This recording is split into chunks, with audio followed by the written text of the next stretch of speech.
வணக்கம் உறவுகளே, நான் உங்கள் சோனாச்சலம். இது நமது புதிய பார்வை. காலை மற்றும் இரவு 2 வேளையும் ட்ரெஸ் எடுத்து கர கர கர கர கரன்னு பல்ல தேய்க்கிறவங்களா? நீங்களும் அப்படி பல்லு தேய்க்கிறவங்களா?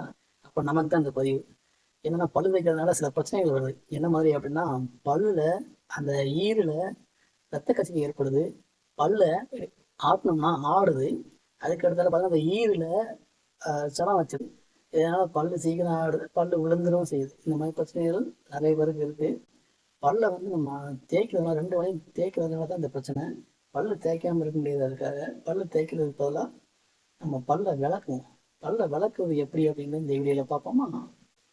என்னடா பல்லு விளக்குறதுக்கெல்லாமாடா வீடியோ போடுவீங்க?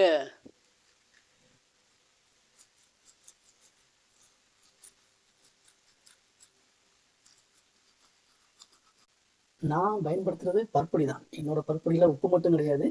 கிராம்பு, ஏலம், சோம்பு, பிரியாணி செய்ய போறானோ? வேப்பங்குச்சி, ஆலங்குச்சி, நாயுருவி வேறு, சீனிக்காரம், பச்சை கற்பூரம், இவ்வளவு ஐட்டங்கள் அதில் இருக்குது. இந்த கிராம்பு எதுக்கு அப்படின்னா, பற்பூச்சினால ஏற்படுற அந்த அரிப்பு, பல்ல பற்பூச்சி பூச்சி கிருமி இருக்கும் இல்லையா, அதை தடுக்கிறதுக்கு தான் இந்த கிராம்பு.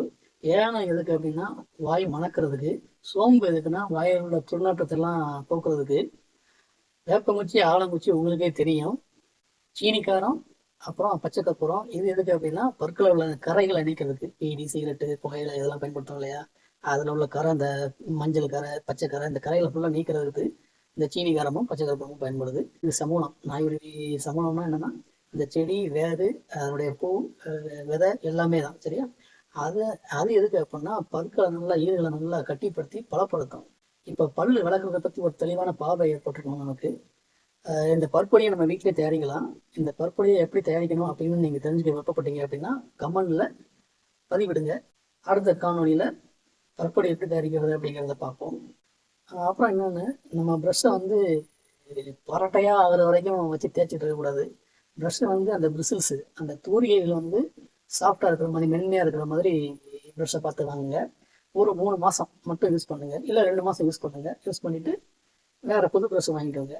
ஏன்னா அதனாலேயும் நமக்கு பல்லில் அந்த ஈரில் வந்து காயம் ஏற்படுறதுக்கு வாய்ப்புகள் அதிகம். இது போன்ற இன்னும் ஒரு சந்தர்ப்பத்தில் சந்திக்கும் வரை உங்களிடமிருந்து விடைபெறுகிறேன். நன்றி, வணக்கம்.